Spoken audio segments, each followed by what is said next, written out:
I was asked by an owner of a Ferrari 330 GTC to take a look at his car and see what it would take to make it into a show car. Come follow along.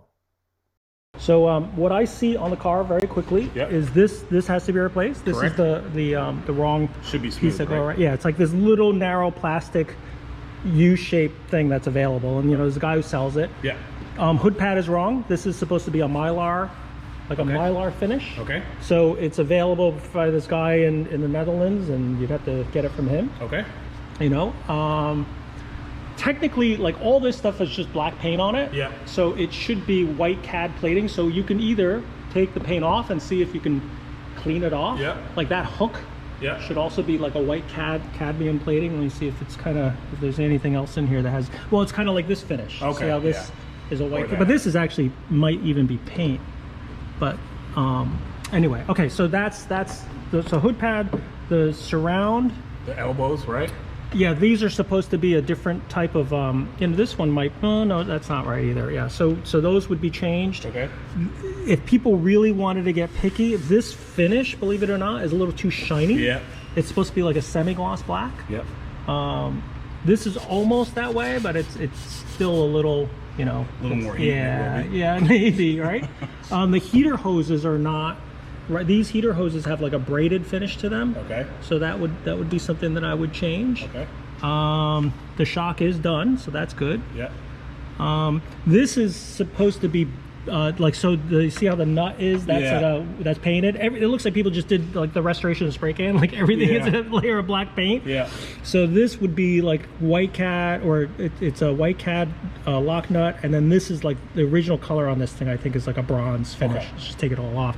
It looks like they did everything. Like the suspension nuts are also so. The decision to us is like, how far do we want to go? Like, are we taking the suspension apart to do the nuts and stuff? Maybe I could take just the nut off and then send the nut out for plating. Okay. So that's a possibility. We just have to look. Okay, so that's on this side.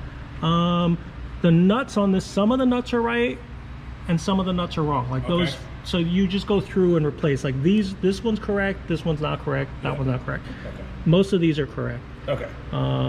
These are not. These are supposed to be black oxide. These guys here. Okay. Let's see. Wire keeper. There's a little rubber grommet that goes on there. Okay. This all looks okay. It's got this rubber thing. That's correct. Okay. This is pretty good. Let's see what we got on the other side. So like we said, this is wrong. This is just heater hose. So it's not actually, you're not even getting, I don't think you're getting good braking, like power boosting braking, because when the vacuum from the engine pulls, it collapses this and you're not getting any vacuum on it. So you're not really getting any booster. So that's probably got to be done. These hoses they are correct rubber, but I would take all the labeling off of it, clean that off, and change these clamps. These clamps are supposed to be spring clamps. Okay. Over there. Same thing. I see a couple little nuts here that are wrong. The spark plug, these spark plug tubes get like a little grommet. Okay. So those would come off.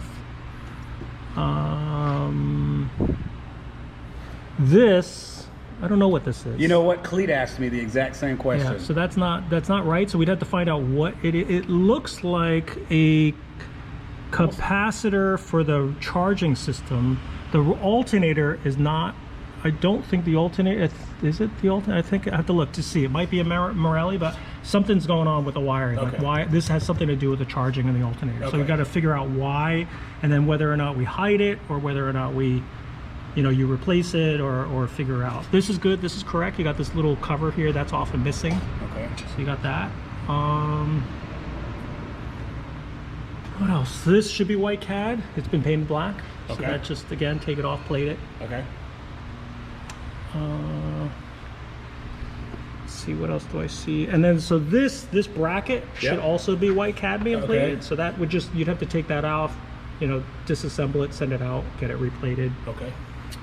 These are kind of correct. They're these clear hoses. Yeah. We just got to make sure you got the right. Yeah, you got the right. Yep, it's got the right clamps. So, you know, whether you put new ones or clean ones Correct. or whatever, everything kind of looks the same. Okay. This is missing a little rubber boot down here for the water temperature sender. Okay. What else?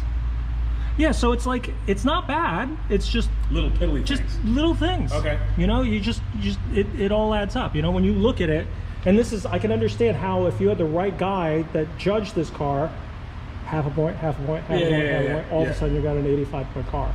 You know, it's not that hard to do, but it's just, you know, it all adds up. Yeah. Right. So that's that. Okay. So interior, engine-wise, that's quickly like an overview that jumps out at me without looking. And then I'm sure you as you do more, you'll find more little things as you go. Okay. Yeah. So let's take a look. Sure. All right. So interior wise, so this is the deal. So the GTC should be vinyl. These sills should be vinyl. Correct. So you're missing a vinyl piece, and you're also missing a chrome strip that runs Correct. along here. So we'd have to figure out, like, if we were to correct that, how would we correct it? Like, can we? I'm sure you could fabricate a chrome strip. Yeah. You know, but it's just that's the biggest problem that I see right now. Okay. It's missing that vinyl, because these sills are always vinyl. Yep. And then what are the carpets underneath? The carpets generally are there, kind of correct. I think the heel pad is not right. Yeah. So whether we might, Jesus, I hate to just say you have to redo all the carpets, but you'd be, I mean, I'm not against doing that. right? But it's definitely something that would have to be considered. Yeah. You know, you might end up having to do it. The seat wise, have these been dyed? Are these original seats? Or? I have no idea.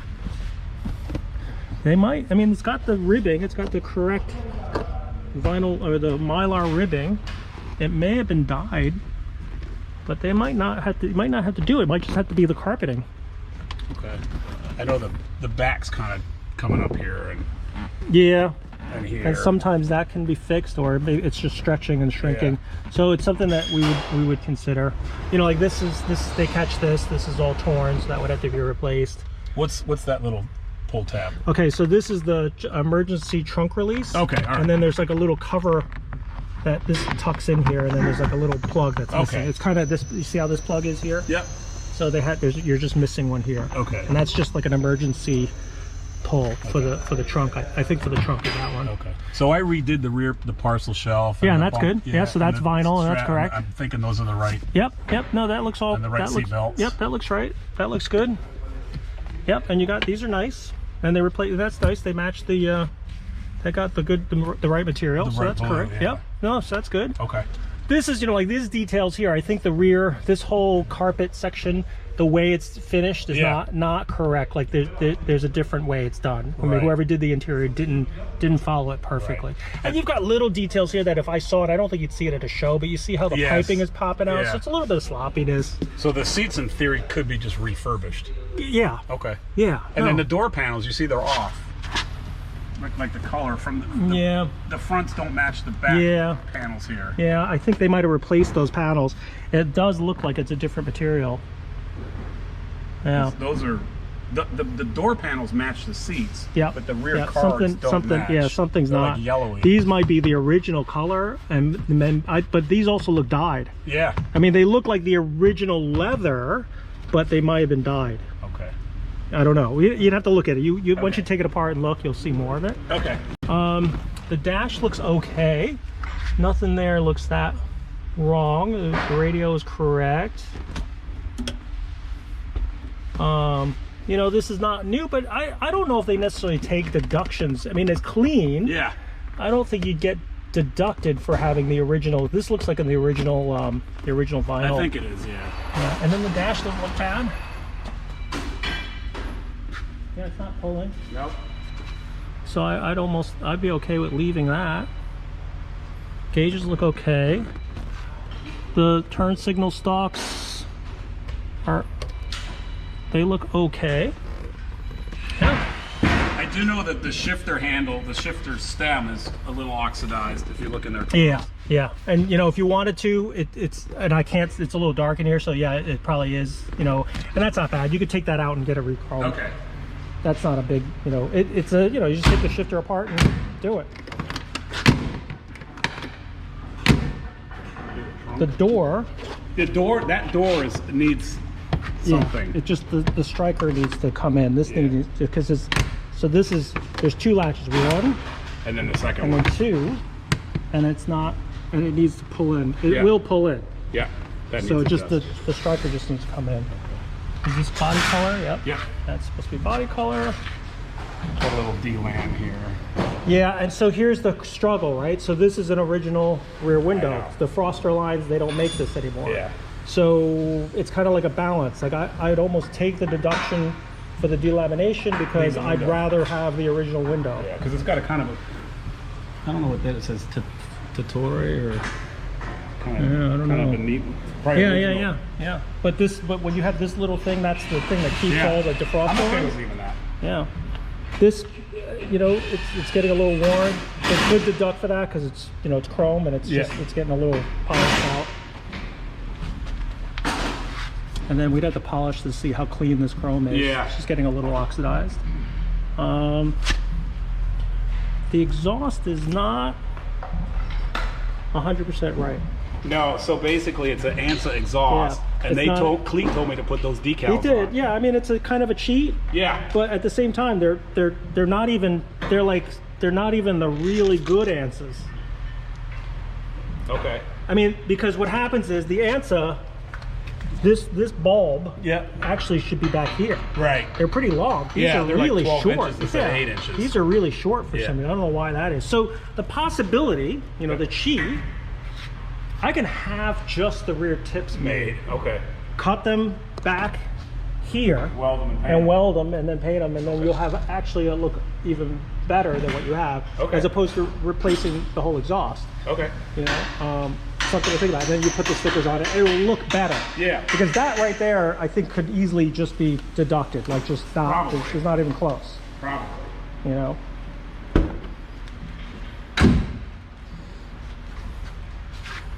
No, the carpet's right. I don't know why they put this fire extinguisher there. It's on the spot. Yeah, have you gotten those new ones, the little flare ones? Those, they make these great, solid propellant that I've been telling everybody because they're so small. Okay. Nothing egregiously wrong in here. Okay. You got the right acorn nuts here. There's acorn nut, these covers. This is, you know, this is okay. I mean, you know, do we make it cleaner, nicer, or do we just leave it as original? That's something we'd have to discuss. Let me lift this up. Yeah, let's take a look at here. Okay. You know, technically that's the wrong tire. Got a bag of screws in there. Yeah. Could be a license plate, or who knows. Go ahead. Yeah, so the gas tanks are supposed to be aqua color. That's correct. Okay.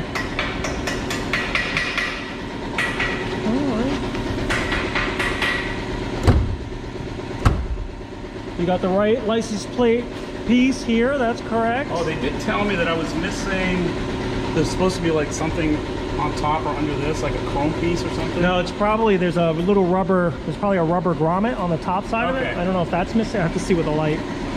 You got a couple little dents in the bumper. Yeah. Those could possibly be a deduction, but you'd have to send the bumpers out to re-chrome them. They're on both sides. Yeah, you see somebody's over-tightened something that pulled the bumper down. And that's a potential deduction. Yeah. You know? And again, you have to say, if I got the rest of the car perfect, then I'll take the ½ point deduction on the bumper because the bumper could be a few $1,000s. Yeah. You know? Yeah. To re-chrome. Yeah. And then once you do the chrome, then do the bumperettes have to be done because they don't, you know, they don't match. So they don't, what do we do with the front? You know, you do I get it. You know? I get it. It's like $8,000 worth of bumpers just to do 1, 2 little dents. I know. You know? And then these are starting to get a little bubbly. So Ed did these for me. Yeah. Oh, did the painting or this? The spinners. I had the wire wheel spinners on the car. Okay. Right. So he did those for me, but the wheels need done. Yeah, they're starting to off gas a little, and they're getting all that. Yeah. You know. Okay. I mean, the chrome is not bad. I don't think you have to do it. Okay. You know? So what's bugging me the most is I don't mind the color of the seats, but when you look back here, it doesn't, nothing matches. Yeah. It's off. And then you have to decide, because you know what I think the problem with the car interior-wise and on an aesthetic point, I don't know specifically what the color combination. You know why I think the reason? The seats and the carpets, there's not enough contrast in the color. Right. So in other words, we got yellow and yellow, but we're not yellow the same yellow. Right. It's like if you're, it's like when you don't want to wear a blue suit, right? Like no. you don't wear a blue shirt and a blue pants. Correct. So you either go exactly matched or a contrast. Total right. So do you change the color of the carpets? Like you'd have to think, do you go more towards a reddish tint to complement the green, or do you actually go, I don't know, green? Black. Yeah, or black, or just go black. You know? It's something that we'd have to look at. So yeah. You lay some color samples, yeah. But I think one of the things that bothers me is there's just too much beige and they're not matching. Yeah. Like we've got 3 shades of beige. It's driving me crazy. So the easiest thing to do, I think, is either, again, carpets definitely have to have a contrasting, I think, a contrasting color. But what color, we'd have to talk about it. Yeah. But this, chrome looks okay. Not too bad. No, I think it's okay. I mean, we could, it's not a restored car, but I think you can get away with it. Yeah. You know?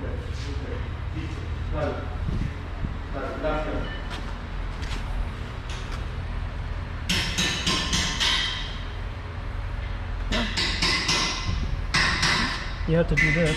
That's gonna have to be done. That's all. Yeah. I think that you can get it available and do it. No, that's it. I think we're okay. I mean, steering wheel, we might want to do the steering wheel. Like the steering wheel could get refinished because it's all the varnishes come off of it. So every time you drive it, you're just going to get dirtier and dirtier. Well, it's sticky too. Yeah. And also your oils and everything's going to ruin the wood more and more because there's nothing protecting the wood. So all your oils is just soaking into the wood. Yeah. All right. No, I think we got a. I think I got a good start. Okay. Nothing's really. Well, I can almost hear some of you thinking, oh my gosh, this is just crazy, the amount of details that you go through on these cars and what's correct and what's not correct. What difference does it really make as far as driving the car? And I would have to agree that it doesn't. I mean, making these cars into show cars sometimes makes them so perfect that the owners don't want to drive them. But at the same time, I don't think there's any harm in knowing what the right materials are. I think that sometimes when you rebuild these cars or you restore them or you're putting everything back and you're just putting whatever's available back on the car, it doesn't take that much effort to put the right stuff back on the car, the right moldings, the right finishes, the right screws and nuts and things like that. It makes the car a little bit nicer as opposed to just grabbing hardware store parts and things that are off of other cars and putting them and slapping them on a car.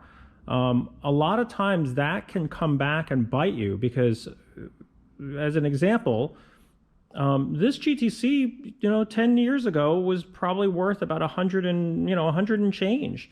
And now they're worth over $500,000. So when the guy is painting it and restoring it back when they were 100,000, or even less for that matter, they just painted it like a regular car. They just, took it to a local body shop that may not have known what to put back on the car and just grabbed, weather stripping that was available and all that other stuff and slapped it on the car. Then as the prices start to go up, we can't help but think about how much these cars are worth. Your own, I have a GTC and look at the prices. They went from 150 to 170 to 200 to 250, 400, 500, 600. Well, my car's got to be worth that kind of money.